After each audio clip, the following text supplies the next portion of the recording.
down. We the talk around town. Alex threw the ball to Smokey for a touchdown.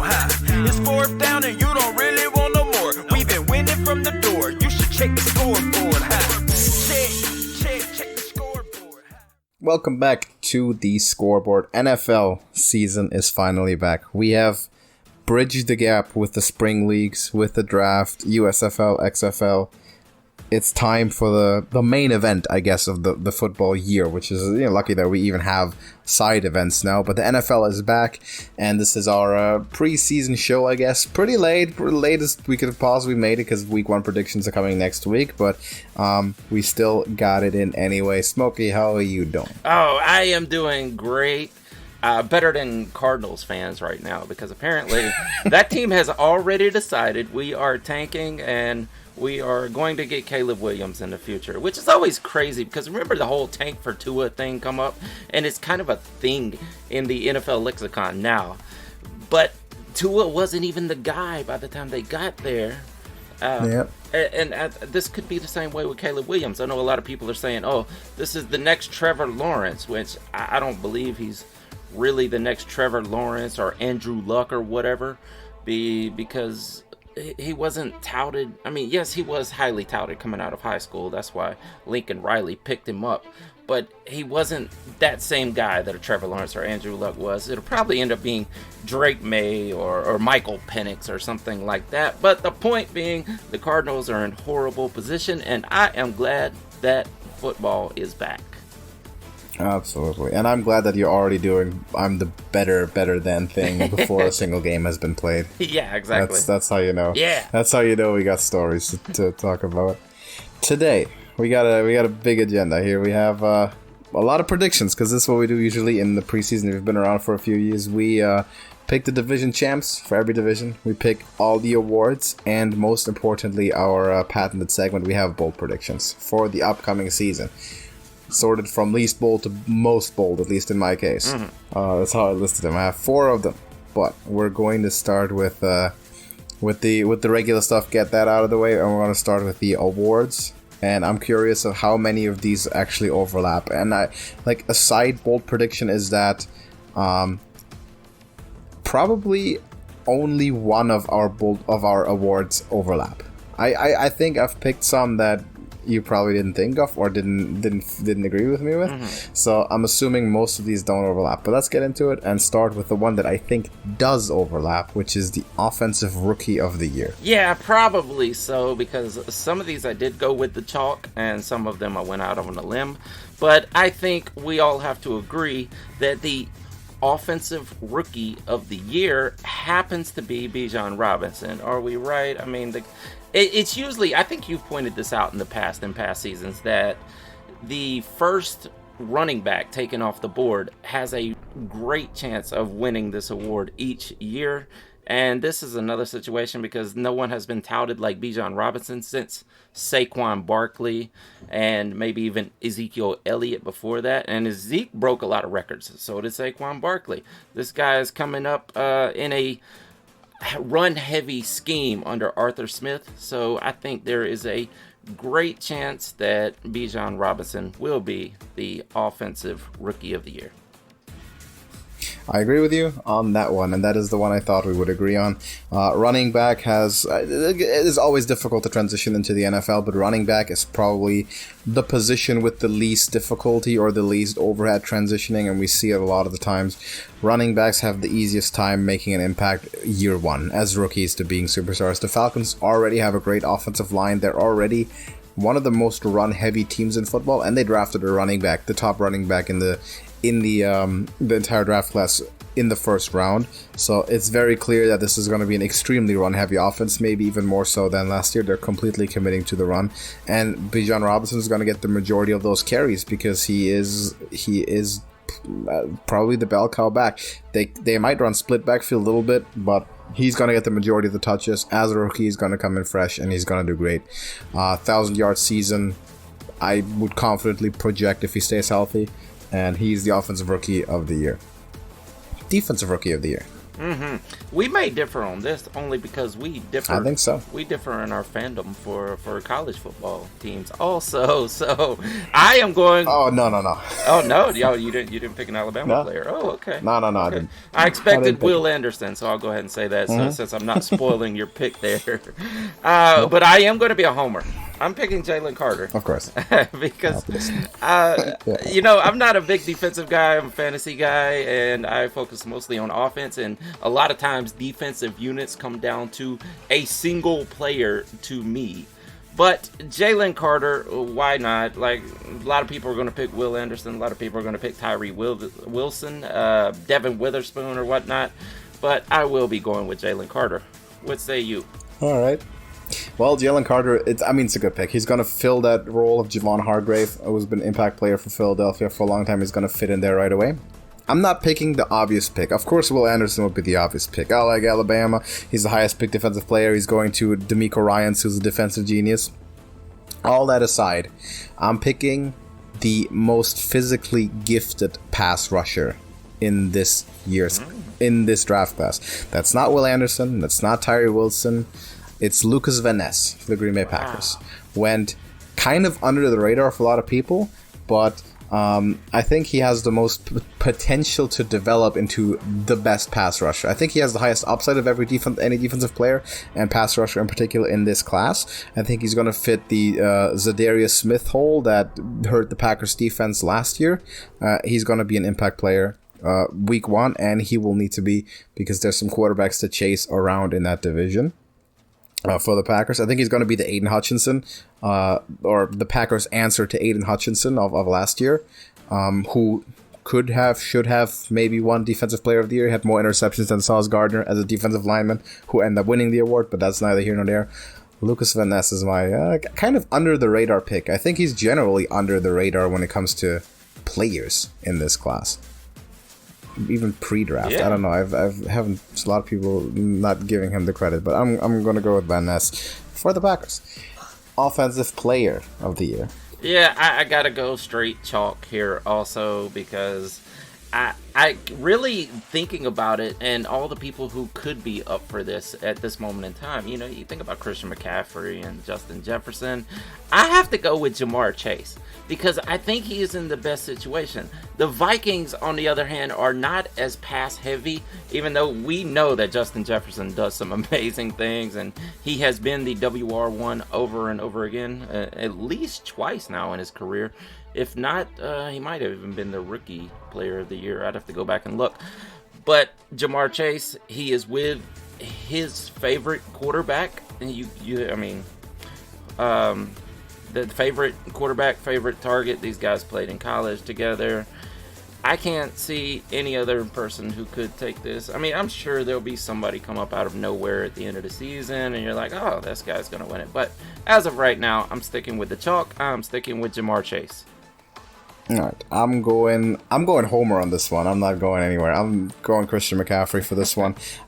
Made him the highest paid back in the league, so you better use him. And plus, with the 49ers offense transitioning, at least last season it did, from run focus to more balance. They suddenly become a good passing team.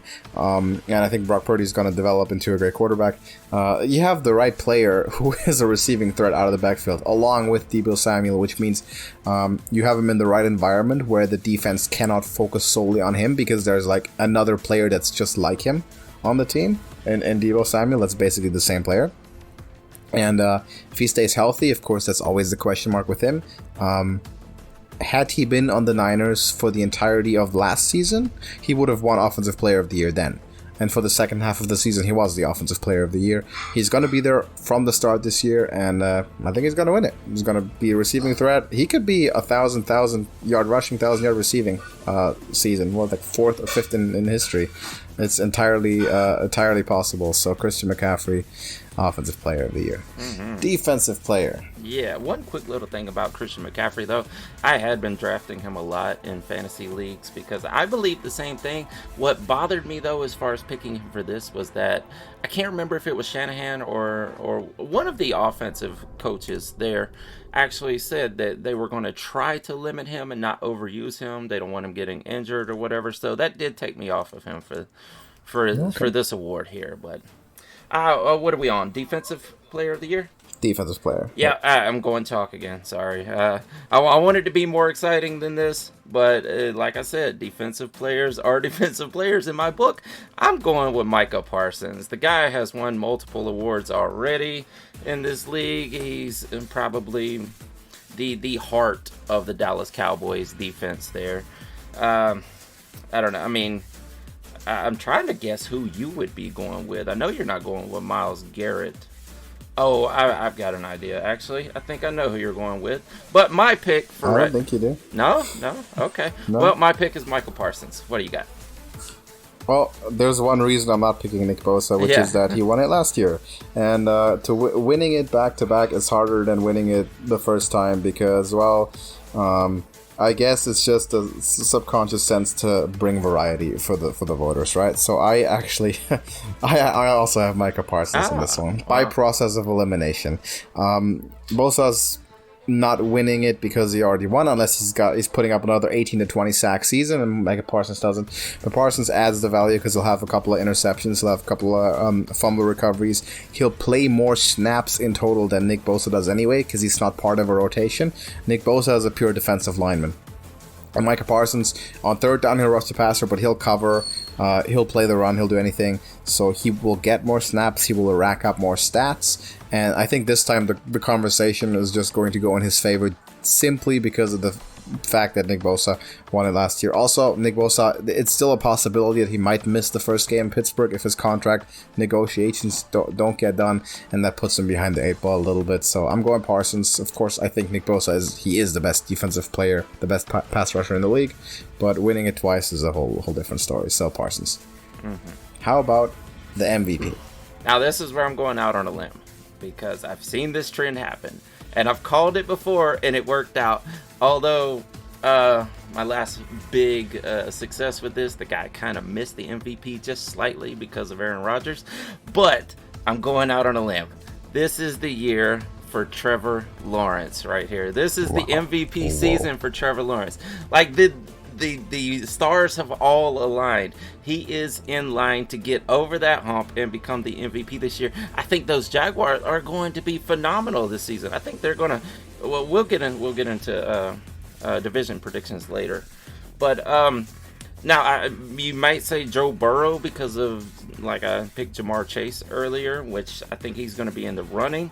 That injury to the hamstring early in the preseason kind of bothers me, but I think he'll play most of the season, but I can't get over the fact that this is Trevor Lawrence's season. This is it, man. Okay. I'm going to stick with Trevor Lawrence. I'll say this. I think we're getting ahead of ourselves a little bit. I like Trevor Lawrence. I'm a Trevor Lawrence fan, but let me put things into perspective. Okay. Trevor Lawrence has been bad for more time than he has been good throughout his NFL career so far. He has had one good season. Yeah. And that is a lot of faith to put into the development of one good season. Yeah. I'm going with the guy who's been there just a bit longer, who's not been bad, who's been great from his very first snap that he took, and who arguably has the biggest upgrade in terms of offensive coordinator in the league. I'm going with Justin Herbert. Mm-hmm. I seem to remember having made this pick before, but having Kellen Moore call your plays, Austin Eckler re-sign was kind of a hassle to do, but they did it. Defense is still good. The Chargers are in a strong division, but they've been great. Justin Herbert probably is physically the most gifted quarterback in the league if it's not Josh Allen. I think everything could come together for Herbert. I think he's been there just for long enough now to finally break that ceiling and make it legitimately into the MVP conversation. I think he'll beat the Chiefs at least once, and he's winning. He's winning the MVP. Everything's coming together for Herbert this year. Mm-hmm. Coach of the year. Now, can you tell me this real quick? Do you know who won last season? What, the MVP? No, Coach of the year. Was it Doug Peterson or Brian Dable? Actually, I don't remember. Let me go check real quick. Yeah. Who's your pick? Well, that's just it. Is I was going to pick one of those two who did not win last year, because if Trevor Lawrence is the MVP, obviously, and that team goes way deep into the playoffs, then I'm going with Doug Peterson. But I was also trying to remember if he won last year, because if that's the case... Brian Dable won last year. Okay. Well, I'm going with Peterson this year. then. Brian Daboll was my backup. I think Peterson has a better season than Brian Daboll, although I think the Giants and Brian Daboll, they're going to have a phenomenal season also. But as for right now, I'm sticking with Doug Peterson. All right, give me Robert Saleh for the New York Jets. I think Aaron Rodgers has a habit of making his coaches look very, very good in the regular season. He's done so for Mike McCarthy. And the Jets have a phenomenal defense. I think the offense will hold up their end of the bargain. The Jets are going to win double-digit amount of games, and Robert Saleh is going to get recognized for building that, taking the worst team, taking it out of the hands of Adam Gase, and building it into what it is now over a few years. I think Saleh is going to get the recognition as the breakthrough candidate, Coach of the Year. It's a breakthrough award. So that's my favorite, and that's who I'm going with. You're like even Hard Knocks, they're setting it up for him to be a success. So Robert Saleh. I don't know. There's kind of a Hard Knocks curse. I know it doesn't happen every season, but a lot of times Hard Knocks does hurt the team. Yeah. True. Yeah. In season Hard Knocks even more so than regular, because you had the Cardinals and then the Colts. Yeah, that's the new trend. In season. That's the much worse one apparently. Yeah. Speaking of teams. Let's talk about teams instead of players. Let's go through these divisions real quick here and pick our winners for each one. Let's start in the NFC, and let's start in the NFC North. NFC North. Man, this is actually a tough one. I really had a hard time picking this division because I don't know if the I don't know if the Vikings are going to I really don't know what Jordan Love is going to do.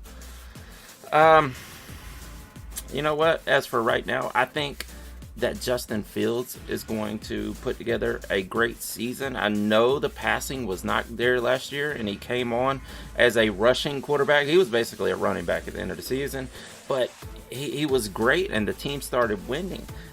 Nobody's going to agree with me here. They're really not.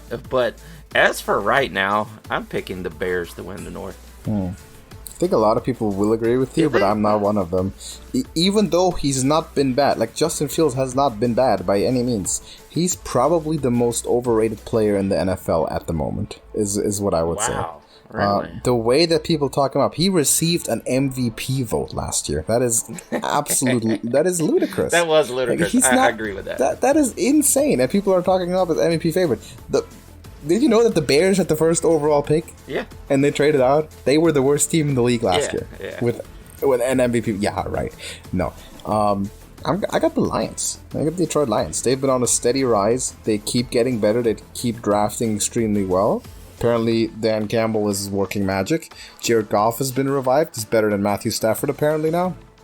And, the Packers are in shambles, most likely, depending on what the surprise box of Jordan Love is. The Bears are overrated, and the Vikings, who knows? I don't think they'll get as lucky as they've been last year with winning that many games. So Lions win the NFC North for the first time since I can't even remember. Probably like the 90s. When is the last time the Lions won a division? Someone can dig it up for me.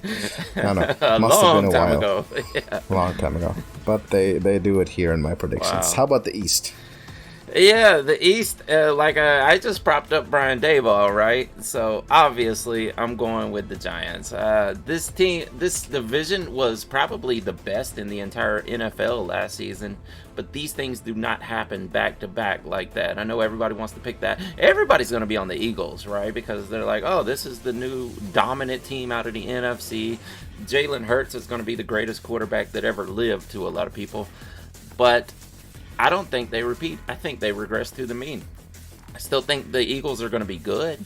I think the Jalen Hurts is still going to be good, but they're not going to put up a season like they did last season. I am going with the Giants to continue to progress because now they have receiving options, which they did not have last year. It's still going to be a lot of running. Saquon Barkley signed. That's good for the team. And Daboll is a phenomenal quarterback coach. I'm taking the Giants here. Right. I like the pick. I'm still going Eagles, but by a close margin. Eagles just squeak it out as the division gets tougher.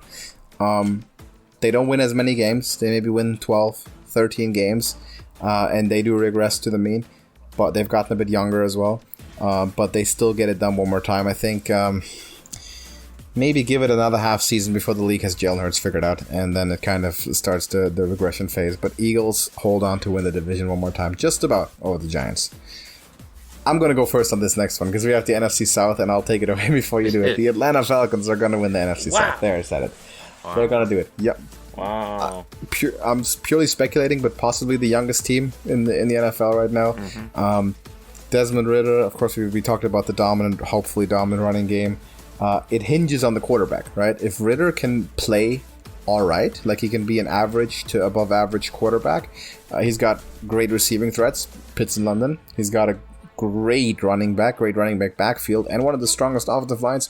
This offense for the Falcons has top 10, top 5 potential if Desmond Ridder works out. The division is terrible, and this is the best opportunity, so I'm saying the Falcons win it with 8 to 9 wins.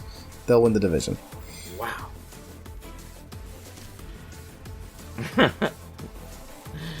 Did I lose you there? This line went flat. No, sorry, I'm here. Okay, I'm here. okay, good. Yeah. I wanted to make sure I didn't lose Falcons you there. win. Well, I was kind of shocked, so yeah, I thought maybe I lost my hearing for a second, man. Nope, Falcons win. Falcons win. Wow, this is crazy. Because I don't have the Falcons. As a matter of fact, I want to now that you told me all that stuff. Like, and I do understand that. I do, but the way these trends usually work is that this is the youngest team, probably. Maybe even the Panthers are as young. But here's the thing, man. This is like the curse of supposed to. The Falcons have all the pieces now to be good. They're coming off of being pretty bad. They have all the pieces to be good this year, but they're not going to. They're going to get better as the season progresses. I think in the second half of the season, they will step it up and start winning quite a few games, man. Maybe even almost pushing to make the playoffs at the end of the season. But I think next year, in the 2024 season, is going to be the season of the Falcons. Right now, I mean, the most established quarterback in the entire league is Derek Carr. And it really pains me to say this, but I'm picking the Saints to win this division this year. I hope you're right. I really hope you're right. I just don't see it happening this year. I think they're going to make a run at the very end of the season. Come on, maybe make the playoffs, maybe make a wild card spot, maybe not. And next year will be the season of the Falcons. All right. I mean, I can see that. I wanted a year early, but I get that the Saints are maybe the smart but boring pick. Yes. I wanted the fun pick on the Falcons. How about the West? Oh, it's obviously the Cardinals, right? Yeah. Of course. Yeah, I mean, you guys, outside of the Seahawks, which I don't think Geno is the Geno of last season. I've seen these patterns play out many times before, and Geno was probably going to regress to the mean also, and his mean is way down at the bottom of the list. I think he was playing over his head last season, and he wasn't as phenomenal as people wanted to prop him up to be. Geno was just slightly above average last season. You know, he was okay. He was he can run a little bit, but other than that, he's a game manager, and you know he can win with the right scheme around him. I just think he's going to fall off this season, and that leaves only one team, right? The 49ers. That's your team, and probably taking your pick away from you, but that's the only one I can see. Yeah, I'm not gonna do what you did to your Falcons and pick the Seahawks. No. Niners win. Yeah. The Seahawks have overachieved last season. The Rams have slightly underachieved last season. Both of them might be roughly 8-8 teams, but the Niners are a very clear winning record team, and the Cardinals are completely awful. So this is maybe the easiest division to me to pick. I know a lot of people are really high on Seattle, and they think Geno's going to repeat, and okay, they drafted good defensive players. I'm not that high on Seattle. Of course, I don't want to be high on Seattle. I think they have a hype to live up to from last season that's not necessarily guaranteed. So Niners win the division. Now, switching over to the AFC. Let's start again in the North. Mm-hmm.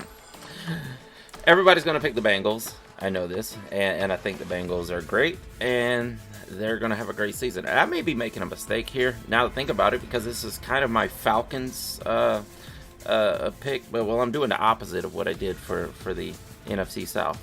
I'm actually taking the upset. Yeah. I'm going with the Steelers. It's a very young team that didn't quite put it together last year, but I think they will this year. And I may be wrong. Maybe this is going to be like the Falcons, where they gradually get better. But from watching them in the preseason, they look phenomenal. I think this team has it together. I think Kenny Pickett is going to break out this season. I don't think he's going to be like my Trevor Lawrence pick or anything. I don't think he's going to be on par with.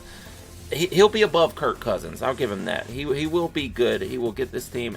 And we'll talk about bold predictions later, but I have one for this team also. Right now, I am picking the Steelers to edge out the Bengals and win this division. Okay. I love the pick. I can't hate on the pick at all. I'm not going to echo it because I am giving it to the Bengals. It's just a team that's just a little bit ahead of the Steelers in terms of experience. The main core of the team has been together for a bit longer. They're just a year or two older. Most of the important players are. So Bengals, to me, keep the AFC North dynasty alive, and they keep the streak going, and they win again. Probably make the 1 or 2 seed. I think they're a very, very strong team, established team. But the Steelers probably have the most promising chance to break into that. I don't think the Browns do. I don't really know about the Ravens. They've underachieved for quite a long time, actually, yeah. I know Lamar Jackson got all that money. I am not convinced he's worth it. I'm not convinced that injury concerns, the lack of playoff success. Yeah, he's been the MVP once. But how sustainable is their style of offense, really? A lot of question marks. There. Same with the Steelers, though I see them on the way up. Bengals keep dominating and they win it. At least this year. Probably, I think the Bengals are probably going to win it a lot for the next 10 years to come. I think they're in pretty good position. How about the East, which I think could be the toughest division? Yeah, man. I don't think it's as tough as the AFC North, though, because I could see that entire division going above 500, much like the NFC East did last year. But as far as the AFC East, I think the chalk is Buffalo Bills. That's probably the betting odds right there. New York Jets have Aaron Rodgers. They're going to be much improved, but they are still the Jets. New England Patriots, yeah, you added a couple pieces, but Mac Jones is still your quarterback. I am thinking Tua finally stays healthy for an entire season. He gets to start 17 games, or at least 16 games. Maybe they'll take him out in the last game of the season. They're headed for the playoffs. They're headed deep into the playoffs. I am picking the Dolphins to win the AFC East. Wow. Yeah, it's a bold pick, even though in most other divisions it would be a logical pick, right? Mm-hmm. And like I said, that goes to show that this is a tough division. Yeah, it's hard. I'm going kind of in tune with my Coach of the Year pick, and because the defense is in place, I'm going with the Jets. I think Aaron Rodgers is going to catalyze that team over the top. If we look at, just assume the Jets are the exact same Jets they were last year. Just substitute 17 quarterback appearances for Aaron Rodgers on that Jets team. They'll probably win 13, 14 games, right? I mean, they were on 500 with just about Zach Wilson, Mike White, and other generic people, names that they got hurt, they made mistakes. No consistency from the quarterback position whatsoever. We have two rookies of the year on that roster entering their second years, probably only getting better. And add Aaron Rodgers to that. This is the best team Aaron Rodgers has ever been on. He's been in the NFL for almost 20 years. This is the best team he's ever been on. And he hasn't been on a lot of good teams. So what he's able to do, if he is on a good team, we'll probably get to see it this year if everyone stays healthy. So Jets, to me, win this one over the Bills, but I think we have a lot of teams that can make waves in the playoffs. Wow, so this is a very strong division. You think this is better than Eddie Lacy, Jordy Nelson, and Devontae Adams? Yeah, I think so. Wow. I'm looking at the whole team, right? I'm looking at the whole team. Defense as well. Yeah, I'll give you that. Yeah. Packers never had a good defense. CJ Mosley, absolutely. Whole team, this is the best he's had. AFC South. I already picked the MVP and the Coach of the Year, so how could I go with anybody but the Jaguars? The rest of this division is in shambles. Houston Texans almost got the first pick, right? If it wasn't for Lovie Smith saying I do want to win, and then he got fired for it. The Colts are in shambles.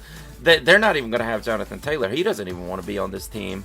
And they got the most volatile quarterback in the entire draft. Who knows how that's going to play out? The guy might end up running for a few touchdowns, but he can't pass for crap, man. That pick might end up being like the what was the Florida guy that went to the Broncos? I'm blanking on his name.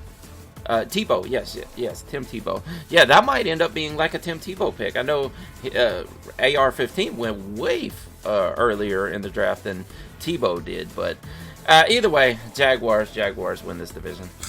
Yeah, absolutely. Jaguars win. Don't think I have doubt about that one. I think it's their division to run away with the Colts, right? It's such a polarizing pick because you can draw the Tebow comparison if you want to be pessimistic, and if you want to be optimistic, people will draw the Josh Allen comparison, a quarterback who was raw with all the talent out of college and can turn into a superstar. But every time that happens, it kind of beats the odds a little bit. It's a gamble, so that's by no means guaranteed. What happens with Richardson? I have no idea. Was he picked too high for my liking? Yes, but so was Josh Allen back in the day, and of course that worked out fine. Trey Lance, I mean, okay, yeah, that's a whole different story, but yes, of course, yeah, he was picked too high for sure. But yeah, we'll see with the Colts. I don't know. Potential's there. Rookie season, pretty rough. The organization's not looking too good. They have a clown for an owner, and yeah, they're kind of falling apart. Tennessee, I don't even know what's up with their quarterback situation. There's nothing going on there at all. So Jaguars to absolutely take this division, and the AFC West. Yeah, I think the Broncos are much improved under Sean Payton. I think Russell's going to regress to his mean, which is much better than he was last season. I think we saw him actually start to, get a feel for this offense at the end of the season. I know it's going to be a lot changed because of Sean Payton, though. It's going to be way different, but I feel like he's going to get a handle on it, and he's going to come back to reality instead of being in the pits of despair there. But the Chargers are going to be much better. The Chargers are good anyway. They just can't seem to win in the end. They're supposed to be much better than they are. Maybe they'll put it together this year, but the Kansas City Chiefs are going to win it all like they always do. No doubt about it. Though I picked the Justin Herbert for MVP, I'm still giving the division to the Chiefs. And I think the Chiefs win 14 games. I think the Chargers win 13 games. I think Chargers are going to be better. I think they'll compete. I think they'll quite possibly make it to the AFC Championship game, where they might play the Chiefs. Who knows? But Chiefs, to me, too established, too experienced. I think when it comes down to that late season sort of game for it all, for the division title, and they play the Chargers, I think they'll just get them by a touchdown, by like some special teams play, some heads up defensive play. They'll get it done. It's going to be closer than it's been for a while. The Chargers are going to be a bigger threat, or they're evolving into a bigger and bigger threat every year now. Raiders, forget about them. Broncos, I'm inclined to say forget about them as well. To me, it's a two-team division. As much as people want to hype up, the Broncos, the Sean Payton, I don't believe it. And Jimmy Garoppolo is about a 20% upgrade over Derek Carr, but that's still no Justin Herbert. That's still no Patrick Mahomes. It's still not enough. So Chargers just about fall short, but they make the playoffs and they make waves. I believe they win a playoff game this year with Justin Herbert being the MVP, but the Chiefs win the division anyway. So how many of these do we agree on here?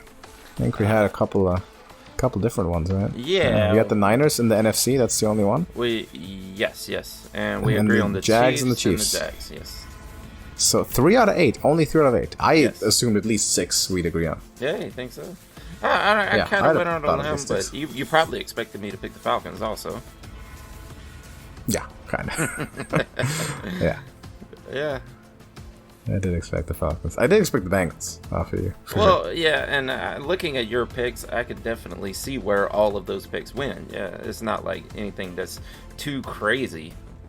But, yeah, I don't know. I just have a feeling that some of these trends are going to play out. Absolutely. Could be. Okay, here's what we're gonna do, right? This is gonna be a little bit of fourth wall breaking and a little bit of live on the air behind the scenes stuff, but I have to work in 15 minutes real time, and we still have bold predictions, and I want the bold predictions to have the the time exposure that they deserve because they're really good. So what we're gonna do, we'll bake those in with our week 1 predictions, which is just a couple of days from now. So this is gonna just be the awards and the division winners, bold predictions coming with week 1. That all right? Yeah, works for me. That way we can think about it again, maybe come up with another 1 or 2. And since the seasons are on the corner, a couple days until kickoff, week 1 predictions coming up in just a few days with our bold predictions, and that leaves time for us to think about it. Maybe some people have some bold predictions they want to add as well, so we're gonna do it like that. All right. Thank you for watching the season opener, I guess. Fantasy I should ask about. What are we looking forward to with the fantasy season? Because that's getting going as well. Yeah, I need to get on it. Like, I haven't had as much extra time this season as I have in the past, but I do still plan on putting out a hurry-up offense. I don't know if I'm going to expand it again this year. I may stick with 15 minutes. If I do, I am definitely going to try, but... we will see, and if you keep expanding it, you can't call it hurry up anymore. Yeah, exactly. So I'm going to try to stick with that 15-minute limit when I do put it out, and I'm going to try to have it out by week 1, by the start of week 1. Sounds great. Looking forward to that, and be sure to subscribe if you happen to be new. We're getting started with the NFL again, and weekly predictions coming up every around week before Thursday night kickoff, and fantasy advice as well from a true professional, dare I say. So be sure to subscribe, stick around, and we're going to see you in the next one. Deuces. Check the scoreboard. Ha.